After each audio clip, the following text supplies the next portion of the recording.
Hey guys, welcome to another episode of Genuine Chit-Chat. This week, I'm once again joined by my buddy, Dom. Now, if you tuned in last week, you'll know that I had a chat with Dom then. We spoke about a wide variety of things, old man slippers, the differences between boys and girls, driving barefoot, loads of things. It was quite a great just conversation. It was pretty much here, there and everywhere. But this week, it's a lot more linear. One of the reasons I like talking to Dom so much is because even though he has a different political alignment to myself, like generally he's more right-leaning and generally I'm more left-leaning, he's a very intelligent, very capable individual when it comes to this sort of thing. I mean, I'm fairly politically, I'd say, illiterate in a way. I know general idea of things, but I don't know sort of really in-depth things. So I quite like talking to him about a perspective that not only do I not always consider, but the information isn't necessarily presented to me because a lot of the people I associate with have the same political alignment as myself. And I think that these sorts of conversations with people who don't have the same political alignment or even just don't agree with you in certain things, it's good to have these conversations where you can talk in a respectful manner and actually have a discussion, have a debate without anyone getting, emotionally fueled or offended in any way. And so the conversations with Dom are always spot on. He's very respectful and I reciprocate that. So this is a great chat. Now, obviously, we both live in Britain. We're both English people. So it's generally more talking about English/British, however you want to word it, politics. We speak about Brexit, Labour and Conservative, the left and the right, Corbyn, Theresa May, that sort of thing. But it's not exclusively about that. So if you're not from England, if you're from America or anywhere else, we don't only talk about that. We do also talk about our opinions on minimum wage and the balance between the left and the right, hard work and communism, so all these sorts of things. So, and obviously this is quite a shorter chat compared to the usual ones. The usual ones are about an hour or so, but this is only half an hour. Depending on how long I make this intro, it might be a lot longer. But so if you're not that into British politics, maybe this one wouldn't be for you, and I'd really sort of push people to go and listen to the one last week if you're not into a conversation about politics. But if you're into politics and if you're not even in England, this is still a really, really good chat. Now, before I get started, there's a promo from the American Slacker podcast. I implore everyone to go check those guys out. And then after that promo is played, it'll be straight on into the show. So thanks as always for tuning in, guys, and I'll be back at the end for future episode details and that sort of thing. So, make sure you like and follow us on all the usual social media things, and I'll speak to you at the end. What up, Slackers? I'm Matt. And I'm Jesse. We're the host of American Slacker, a weekly show that discusses the weirdest in world events. We cover UFC, the latest in technology, Xbox games, entertainment, and music reviews. We have conversations with musicians, actors, filmmakers, and other interesting guests. Twist one up or crack one open with us every Monday to start your work week off right. That's it. There you go.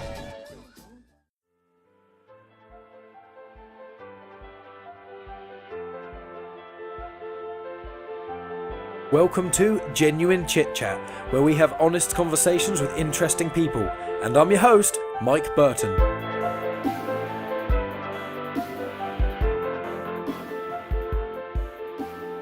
This works for you? Yeah. Distance-wise? All good? Yeah. I think that sounds fine. It's not a problem. So I want to get you on because obviously we have conflicting makes it sound so aggressive, but we have differing sort of views on politics a lot of the time. Yeah. So I thought it'd be a good chance. I mean, obviously we won't have time for everything, but I have to have you on again. Yeah, just keep having you on every 6 months or so.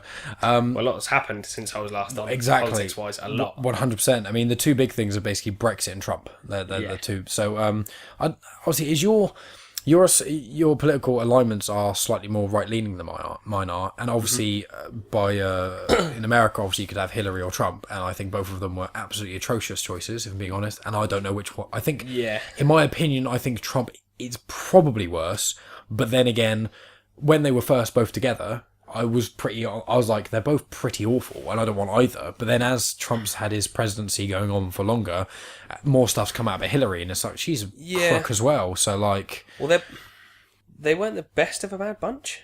Yeah. I don't think there was a best. No. It's like Bernie Sanders was... I think Bernie is better than both of them, but I think he was too idealistic, and he's obviously much less aligned with your views as well, so I imagine he had a bit... The problem is with the left at the moment, I find, that a lot of it is they want too much. And I think that's one of the issues with Corbyn. I really like Corbyn, but one of the big things with Corbyn was the raising the wage to like £10 an hour sort of thing, or whatever it was, or 15 quid an hour I think it was. And it was like, idealistically that sounds great, but the problem is if you do it too quickly, then what can happen, I feel, is that certain businesses would just Oh yeah, they'd struggle immensely. yeah, and also they would then just, and Josh has brought up the argument of, yeah, but if you're a business, you should be able to pay someone enough to live, and I agree generally, but there are certain jobs which I think everyone should be able to live on, but there's certain places where if you, like care work's a good example, because I know quite a few people who've worked in care, and it's like, okay, if you have it so you make the average wage go up, all you'll do is you'll make it so that the care places, pay more for care. Yeah, you'll pay more for care, or if they don't pay more for care, you'll have the thinly spread out people in care even more thinly spread out, because the bosses will be like, we can only afford X amount a month. Exactly. We've still got this amount of clients. We're not going to put our prices up because we're being competitive. So all you people have to work harder. If you don't work hard enough, you get fired, and we'll just get someone else. Exactly that. I mean, the idea of someone earning £15 an hour as a minimum wage, I think is ridiculous. I earn £15 an hour. Okay, fair enough. I don't think I do. Yeah, so that's, well, that's good money. Well, you've been at that job for how long? 4 years. I started on £7 an hour, and in 4 years I've over doubled my wage, which is mad. That's really hard. That's not achievable easily. But I was guaranteed the money I used to earn at my old shop job. And then I started doing it. I was good at it, and it went up to like £10 within a year. Yeah, because I was worth it, because I worked hard and I was good at what I did. I had a great understanding for it and stuff like that. So the idea, especially in what I do, I'm a sparky in trades terms.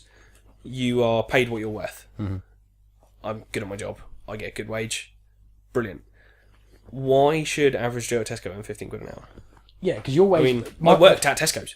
Well, that's my problem, isn't it? My problem with it is if you raise the minimum wage, it's just going to even everyone out, and then it'll be more in that sense of, I don't want to use this word frivolously and in the wrong context, but it's more of a communist state. Exactly. I'm more for socialism in the way I believe there should be the right amount of benefits, and I would like it so that my ideal world would be everyone works like 4 hours a week, 6-hour days, and still earn what you earn now doing 40-hour weeks, and it would take a long time. And I'm not saying if you nominated me tomorrow I could just do it. It's going to take a huge restructuring of the economy, how everything works, and I think it's going to take decades to even get to that point if possible.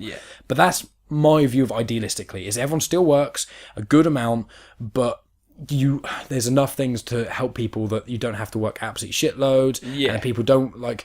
It's such a hard thing to figure out. Like, I've got a lot of idealistic stuff about universal basic income and all these sorts of other things, which are much too big to talk about in one shorter chat. Yeah, it's you could have a whole thing on that. Yeah, but I fly the other direction. Yeah, insofar as that, if I don't work for a week, I earn no money. Yeah, if I work a standardish week, for me is about 50 hours.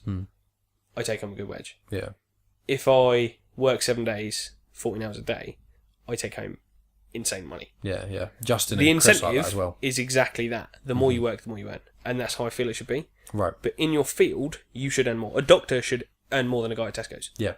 Way more. I should earn more than a guy at Tesco's.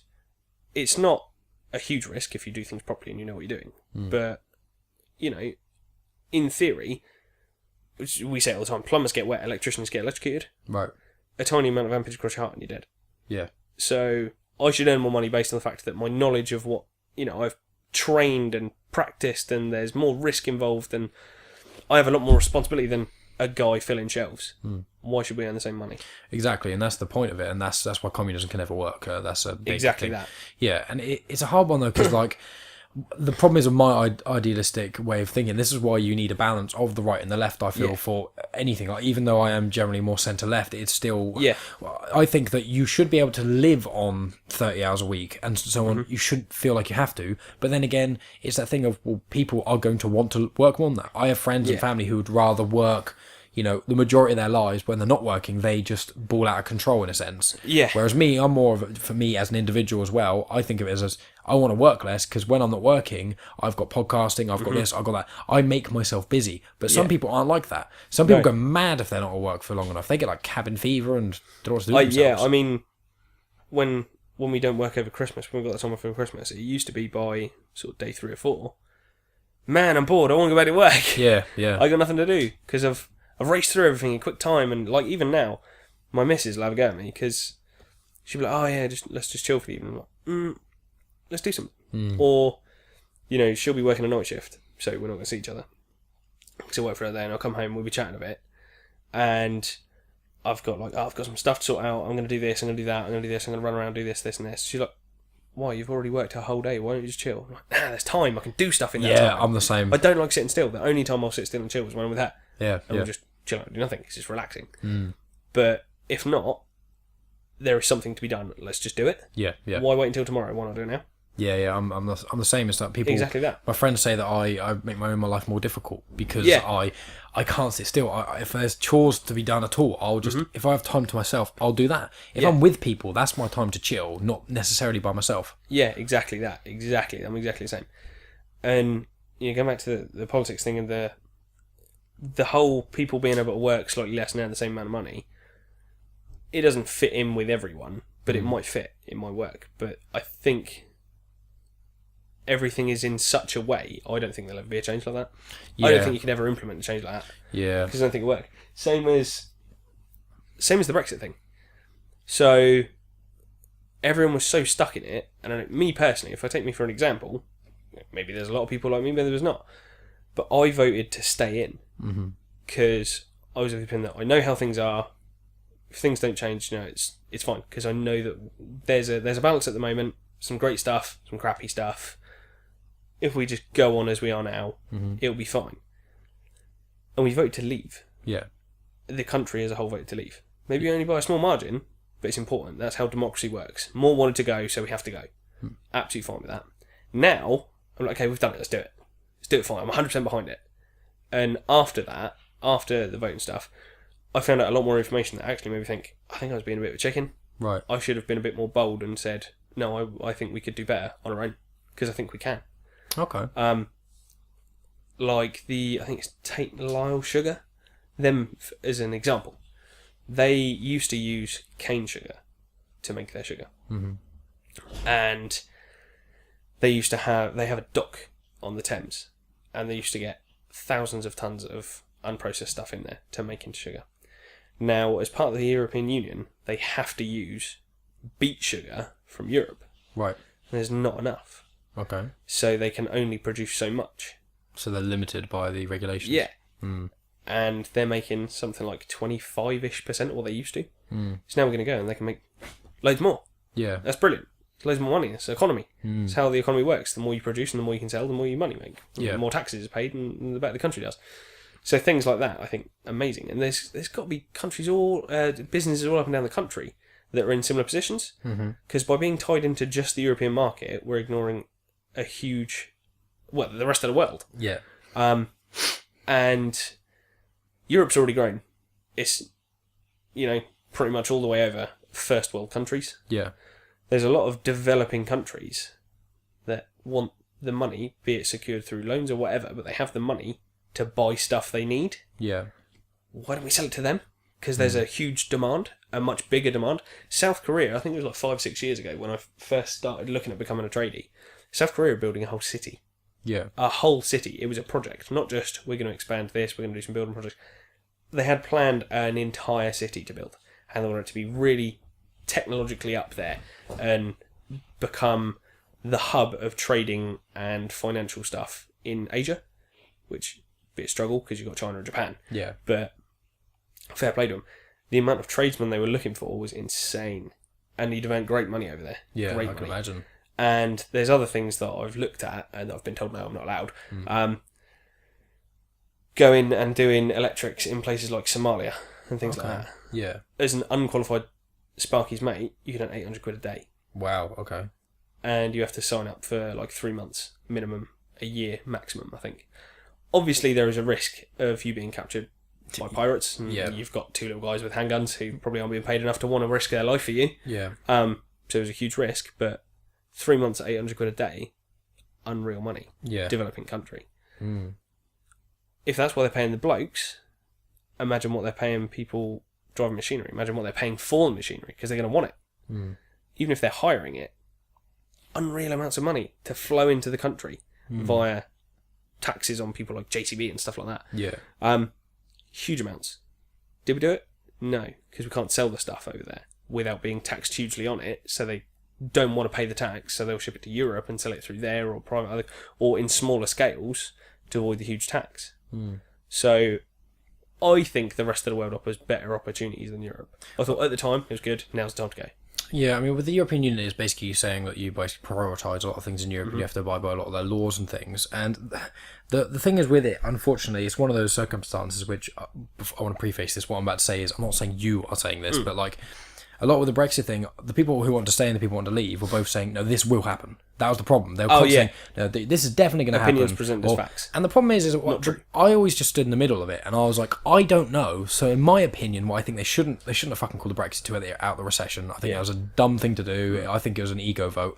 But like, what they should have done really is had an option on the Brexit vote and said, okay, vote, stay, decide in 10 years. And because I think if our economy was stable, as in not in a recession anymore, I would feel like it's a consideration, and I think we should have spent years researching, looking into the options. Everyone had a perfect idea of so the best possible idea of what would happen. And you say, okay, if we were in Europe, we'd have this better, this better, this better, this better. We'd have better trading routes with everyone in Europe. We'd have slightly worse trading routes with, I don't know, America, Africa, and Asia, but we'd get these benefits from the European Union. If we were out, we wouldn't get this benefit, this benefit, this benefit, but because of this, we'd save money here, which we would invest, and not that bullshit that Boris Johnson and Nigel Farage said that they would do, as in the actual, we will do this, we're going to write this into the referendum. If this doesn't happen, the people who've written it were going to get jailed. That's the kind of shit it should be. Accountability. Exactly. Actual accountability of what you're saying. Because 100%. there isn't really any there. No. Because people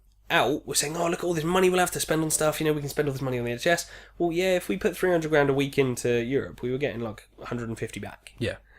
Because a lot of stuff is funded by the European Union. Yeah. And there's plaques on things. So, like, we've worked in community centres and things like that. Oh, this benefits from European Union funding. Yeah. The plaque's been up there for 7 years, 8 years when the place was built. Exactly. It's not a new thing that they've put up to try and convince people to stay. So they were blowing the benefits out of proportion. Yeah. But on the flip side, the Stay campaign, which was there wasn't really any rolling thunder behind that. I mean, the Labour Party as a whole, you had people going, oh yeah, no, we should stay. But so late in the game, Jeremy Corbyn decided to take an official stance. And I reckon if he'd have pushed his ideas, because his ideas were to stay. They always were. He just never bothered getting involved in it much. I kind of think he wanted the Conservatives to slip up, ruin it, so they could rush in and take power. But I reckon we'd have ended up staying if the Labour Party had put its full weight behind staying. Yeah. But they didn't do it. It was essentially the Conservatives and the Lib Dems who, let's face it, they got no chances of anything these days. We've become like America. You've got Republicans, Democrats. Yeah. We've got Labour and Tory, and that's it. Yeah. Pretty much. Those are the viable options of what could become a party. Not to say that voting for someone else is wrong. No, of course. But the viable options, it's one of those two is going to win. So. We're not the same as America in a two-party system, but we almost are. We're not enough. We're not like France, which we should be, which is there's a huge voting thing, and then out of everyone gets a free plane, and then the two out of all them that get voted the most, then those two go against each other unless there's an overwhelming majority for one. That's how it should be, because then it'd be like, okay, Green Party would have a chance. I'm not saying Green Party should run the country, but I'm saying, like, if you said to people, you can vote for everyone, then out of all them who get voted the most, like with the whole vote with the Conservatives, with Theresa May and Jeremy Corbyn, once again, it was, I don't like rush elections. I think it's bullshit. And I think it's both sides were saying way too much without enough weight behind it, and then waiting way too many things. And I think that on both sides, even though obviously I'm more of a Corbyn supporter and obviously you're on the Conservative side, but I hate saying sides, I like to make it sound we're at each other. I know but the problem is I found with Brexit and with the whole Theresa May, Corbyn, rush election thing, is you don't give people enough time to think about anything. No. You need years to be able to formulate a plan. And as we said about accountability, you need to be able to figure out, okay, if we're going to stay or leave, this is what we're going to do. And the biggest fuck up of the whole Brexit thing is that Josh was telling me that, now this is obviously, a lot of people blaming Theresa May for this, which I'm not necessarily saying it is or isn't her fault, even though I don't like her as an individual, but I feel like even if, say, Labour had won, Corbyn got in and we were still leaving somehow, it would probably be maybe not quite as bad. I'd like to think it wouldn't be, but I don't know. But we've had this whole stay leave thing sorted for quite a while, as in we're going to leave for, I think it's almost been a year or something. And then apparently the negotiations only started like 3 weeks ago. And it's like, the planning of everything started 3 weeks ago, because obviously Boris Johnson's he was one of the big levers. He's gone. Nigel Farage, he's gone. A lot of the people who are in the real big, we're in the Leave camp, we're going to do this, bailed, and then you've got Theresa May who's left there, which I feel a bit sorry for her. She's going to be scapegoated 100%. I think as soon as Brexit's actually dealt with and it's set, she's going to get binned off. She's going to get, and obviously, regardless of whether or not you agree or one agrees with her policy, how she handles things. I mean, there's a lot of things that I don't necessarily like about her that much, but I don't know enough to really have a strong stance. But I know for a fact that anyone in that position is fucked. Because you have everyone saying leave, even if she didn't take a stance, everyone says leave, people leave, and then everyone who wanted to leave bails, and then you're left there fumbling around trying to figure out someone something. who actually wanted to stay now has to, and you'd worked out ideas to stay and how you should work things out.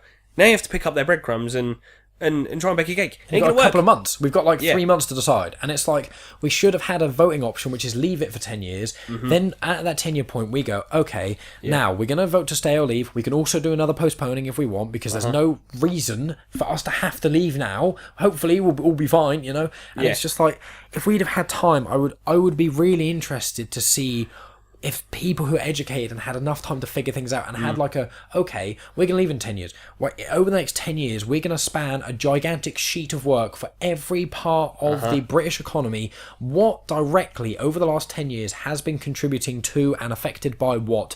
And then from that, we'll be able to do a good, justified reasoning. We'll have an air quotes leave camp, an air quotes stay camp, and we'll have list out everything we say we're going to do. We're going to have out of 25 things we say we're going to do, 5 of them we're going to say they're hardline issues, and if we do not get these 5 things done, we are going to be we'll be accountable. We'll be fined, or we'll have restrictions, something, just something, or we'll be banned from politics. Exactly, it should be like that. You're removed from politics, and that's the problem with this country. Whether it's because like with Corbyn being at the front of Labour's getting a bit. I'm obviously more of a Labour supporter at the moment, but like.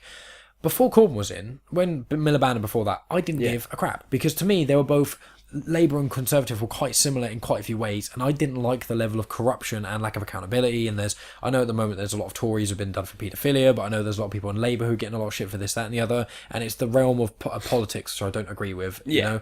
And I just think it's like, Jeremy Corbyn's Labour is more idealistic and it's getting a lot more free passes, especially from our generation, because Corbyn is, even if you don't like him as an individual, I think he really does mean well and he really wants to help. But even if you take him out of the picture, none of us really know anything about the rest of Labour. So the problem is like, well, he could be, he gets compared to Obi-Wan Kenobi, right? If we use that as he's the Obi-Wan Kenobi of Labour, he's the saviour. He's gonna, if you got him elected, he'd do everything you want. Well, that's fine. But he's still got this whole cabinet and this whole side of like people who are backing him, which basically have very similar or the same views as what they did when Miliband was in. So it's just like one figurehead changing it, it can help a lot. But that's why at the moment I think the Conservatives, even though people go, Conservatives, all the stuff that's going on isn't actually their fault. Right. Very bad time, to be fair. David Cameron did the fucking ego election, and then the Brexit. It's the worst time in British politics. People clamoured for it, and he went, fine, if you really want it that badly, I'll give it to you. And everyone went, oh, crap, okay. And he went, no, you've asked for it, there it is, have it. And everyone voted, and they had to go on their opinions, not on what they know. I think we'll be better off, or I think we should stay. And it happened, and he went, okay, sound, well, I'm off. Got what you asked for, bye. And then Theresa was kind of left there. Theresa May's come into it. There was, there were the campaign for leadership within the Conservatives. I think she was by far, as soon as I found out who was running for it, I was like, well, it's her. She should win. She needs to win. She is the most qualified person for it. And I personally think she's doing an alright job. She's not in the public eye at all much. I mean, there's a lot of speculation. People say this about her and that about her. She's doing this, she's doing that. Actually, how often do you see her on telly? Hardly ever. What she is actually doing is working and doing stuff. I take the view that she should be working hard for the country, not working hard to look like she's doing the right thing on the telly. David Cameron was on the news and on the telly and speaking a lot, all the time. So people thought a bit better of the Conservatives when he was in charge, in my opinion. Yeah, whereas Theresa May, I mean, look at when we had the general election here, she called a general election, and then we had a load of terror attacks. She didn't have time to run a campaign. She was trying to keep the country safe. So, they still won in a manner of speaking. We've now got a split parliament sort of thing. Well, not a hung parliament or a split parliament, but there's a power share between her and a very minor party to make sure that they essentially get their way. Well, one thing that some people don't know, just to interject quickly with the whole thing, is in Southampton, the vote for Conservative MP was, I think it was like 32 more than Labour. So if 17 people who voted for Conservative in Southampton, right, Southampton's 230,000 people, okay? So out of 230,000 people, not all of them voted, granted, if we said as a general, let's say 100,000 voted, just for argument's sake, I don't know how many did, but say 100,000 people voted in Southampton. Literally 17 people voted the other way from Conservative. What that would have done is made that our MP would have been a Labour MP, and that would have been one less seat for the government, and that would have been them just under the threshold. They wouldn't have even been able to have a coalition, and that would have made a hung parliament. Yeah, literally insane. 17 people Imagine in the how many whole of other Britain. constituencies that might have Yeah, happened. and I as haven't well. looked at all of them in detail. I just noticed Southampton, a few nearby, but it's like literally just that is actually I've had parties in my house with more people than that. Yeah, and you just exactly. think like when people say one vote but doesn't make a difference, like in that election, Yeah, it really actually does. Every vote legitimately makes a did. difference. What used to bug me, I always used to sound off about it. I'm a Conservative supporter, but it used to bug me when Cameron's in power and we're having elections and things. You get a vote for UKIP is a wasted vote, or a vote for UKIP is just a vote for Labour. No, it's not. That's really derogatory to say your vote is just a waste. No, it's not. That's quite cruel. Yeah. If he was voting for you, he'd say, "Brilliant, well done, you're a great voter, nice job." Because he's voting for someone else, like waste, loser. That's rude. Yeah, that's mean and unfair. That's undemocratic. Exactly. That's basically it's diminishing the importance of it, of the individual Exactly. vote. Why make a big drive to get people to vote if you're just going to say it's a waste because they're not voting for you? Exactly, and what like my dad, for example, my dad generally voted more Conservative. You know, he's more aligned with your views because he grew up, very very poor. He's always worked his whole life. He's worked his ass off. He had his own company. He worked 60-hour weeks. And he made a great success out of nothing. Exactly, 100%. So he has the more conservative mindset, which is understandable. Of like, I work for this, so my equivalent of thing, which is a lot of what you're thinking is as well. Not obviously saying you only think like this because of this, but like part of it is you've worked very hard. You've made a life for yourself from that. Therefore, you have a slightly different mindset from what's the word? A trust fund baby. Yeah. Now, I'm not a trust fund baby necessarily, but I did because my dad works so hard and my mum works hard. I was a bit spoiled when I was a kid. So as you were talking about in the last podcast about, I think it was your niece who can be a bit spoiled and doesn't have an idea about finances. I was the same as that. I had that thing, so I can sympathise with that. But my dad, he used to, and my brother used to vote for Green Party. Now he used to say, Green Party never going to win. But what you want is, if you can get enough seats in, you don't want a green government. Well, he would say, I don't want a green government. He would say, I want a few seats in the House, and then they get to say. I'm of exactly the same mind. I personally think Conservatives should always be in power. That's fair enough. Is your opinion, obviously. Yeah. In my opinion, what I think is needs to do, they cut and they scrimp and they save and they give tax breaks to people, brings the companies in. I'd rather someone pays some tax than no tax. Okay. Like the Google thing. Because, Google didn't pay all this tax. We got a lot of jobs here. And all those people are paying tax. Yeah. Whereas if you force Google to pay all their tax, they go, all right, see you later. I'm going to this country where they'll give me a tax break. All these people are unemployed and they're not paying tax. But England does have one of the lowest corporate taxes of all of Europe. So you'd actually still be able to increase it by quite a few. It's a middle ground. There's always a middle ground. That's the problem there's always a with middle these ground things. where you can get to. But I think Conservatives should always be in power. I think they do the dirty work that no one wants to. Labour, in my opinion, come in and go, yeah, right, let's do this, let's do that, let's do this, let's do that. And then things start to fall apart and they go, crap, we're going to have to raise taxes a lot to pay for all the shit we've just bought. Or we're going to have to borrow lots of money. Which means when you have a failure in the economy or something, or world over, suddenly everyone's skint and people are going, oh, you need to give me those £2 trillion back. I need them. And we go, shit, where are we going to get that from? Tax people. Yeah.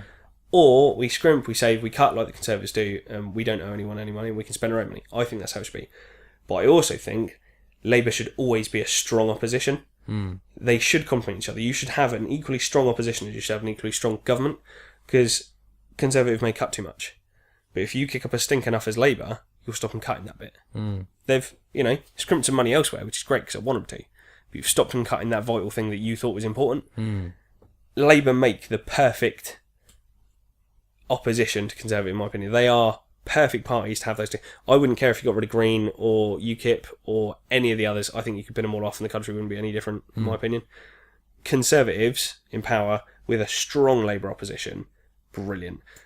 The time of Labour when Corbyn was looking like he was going to get ousted, it was bad because they weren't strong enough to oppose and shout back against Conservative. So I didn't like that. I wanted him to stay in power and be strong, or to bin him off and get someone strong to lead them. Yeah. I didn't think they should be in charge, but I like to have a strong Labour. Yeah.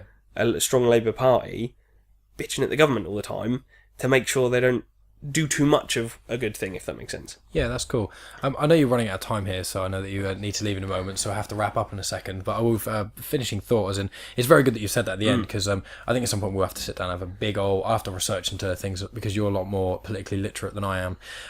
But maybe I'll get Josh involved or something, have a big old political discussion. Yeah, we get a couple of people involved on it. Yeah, man. That'd be cool. But like, because me and Rhys are like more centre, left, centre. I think Rhys is actually more right-leaning than I am, actually. But it's like Josh is more left than all of us. Then I think it's probably me, then Rhys, then you, I think. Yeah. But one of the things that you say about the opposition, which is it's unlike a lot of people to say, and it goes really well. That's going to be the final thought, in a sense, for me.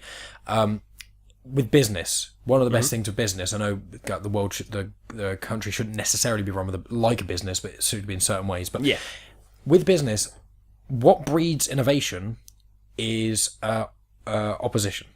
When there's two companies fighting for the top, then one will outdo one. Yeah, one outdoes one, then the other one outdoes it, and they keep outdoing each other because they want you. If there's just one, if Apple was the only person to make smartphones, we'd probably still only be the iPhone 3 equivalent because they'd be like, we can just drip feed you because we don't give a shit. And I find that with politics and things like that, like there's someone, I think his name is, do you know who Jordan Peterson is?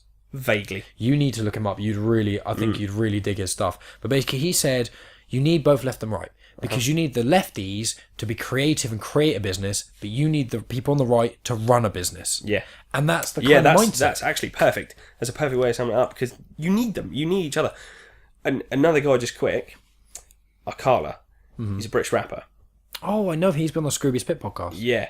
He is an incredibly knowledgeable man, very learned.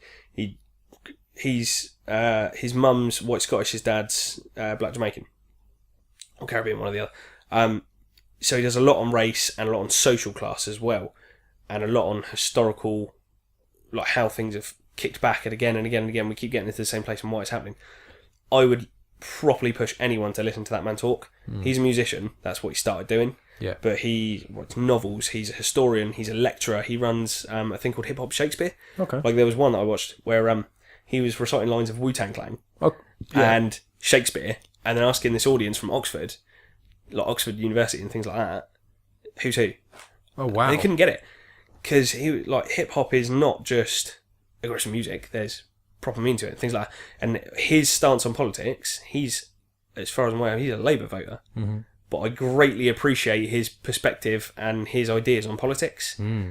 And yeah, if you're on the fence of politics, I think he's a great person to, because he doesn't ever enforce his opinion either. He doesn't go, I do this is the way things are. He goes, I personally think this, but there's this argument, and then lets you decide yourself. He never pushes people in directions. He's actually, you should really, really watch some of his stuff. A lot of his speeches and things like that. Yeah, I'm definitely brilliant. Game for that. Well, that's cool then. Well, I'll wrap this up then because I know you need to shoot off. So it's been a great chat, awesome, man. both of them, and definitely have to on again soon. It's been a pleasure. Well, I think it's March is the deadline to be out of Europe. Oh, I see. So by the time March rolls around, we'll have a lot to talk about. We'll talk again before then. By the time March rolls around, we'll have a lot to discuss. I think, if we maybe try and orchestrate something, maybe November or something, like when the winter starts coming in a bit more, and when it's looming. Yeah, exactly. Yeah, and I'll look into it a little bit more, get a bit more stats, maybe get Josh or whatever involved, and we'll have a big old chinwag just about politics. Definitely. Awesome. That'd be brilliant. Pleasure as always, Tom. Again, thanks, man. And that's the end of the podcast. Thanks as always for tuning in, guys. As I said at the start of the podcast, be sure to check out last week's episode, also with Dom. That wasn't about politics at all, really. It was just about this, that, and everything, really. So, if you enjoyed this one, be sure to go check that one out. The week before that one was part 2 of a chat with Rhys and Josh. It was a gaming chat, about sort of some of the issues of the gaming industry at the moment and that sort of thing. So, if you're into video games, I implore you to check that one out too. In the coming weeks, I've got 3 episodes coming up that I've recorded. I've got another couple I'm recording in the next couple of weeks as well. But what it seems to be is the next 3 maybe sort of one-off episodes. I often have quite long conversations, so I like splitting them in 2. But this one might be, or the next 3 weeks, maybe 3 individual ones. One chat that I've got recorded is with a fellow podcaster called Frank Burton. Surprisingly, no relation. We have a great chat. We talk about his podcast a bit, and we also speak to him about epilepsy. He is a great tale. He talks about how he has epilepsy and a lot of sort of misconceptions about epilepsy. For example, he doesn't have one that you get seizures from lights and things, and he explains that there's differences between them, and I wasn't aware of that, so that's a really interesting chat too. I've got Alex returning, which he's been on 2 of the past podcasts, movie ones, but this time we're not doing a movie one, we're doing one about sort of nature and stuff in general, which is really cool. And they got another nature one coming out with Belinda, which is my paleontologist friend Wayne, his sister. So not sure if I'm going to release them in that order or whatever. I mean, I should be recording another episode in a couple of days, which I imagine will be a 2-parter, but may not be. We'll see. So the order may change, so don't hold me to that, considering these 2 with Dom were actually meant to be released like a week prior, but different podcasts kind of came up and stuff, so I end up messing with the order anyway, because I can't make my bloody mind up, can I? I think that's more or less it. So I'd just say, if you haven't liked us on social media, followed us on any of that sort of jazz, I implore you to do that as well. I keep saying the word implore, and I'm sorry, I don't usually use that word, but oh well, I'm going to keep on using it. Basically, Facebook, Instagram, Twitter, I generally sort of retweet other people's shows and have interactions with people a little bit more, so that's sort of that kind of level. Instagram is more, try and post every day, but I don't get to. I don't make time to. Often on Instagram, I've got sort of a couple of movie reviews I often do. I post about new episodes. There's also photos often that go along with certain episodes.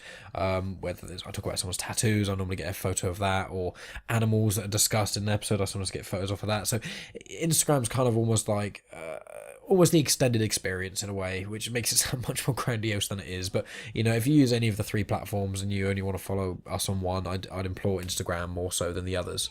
Anyway, I think that's enough of me rambling at the end of the podcast. As I say, thank you so much for tuning in. I appreciate anyone who listens all the way to the end of the podcast, and I'll talk to you guys next week.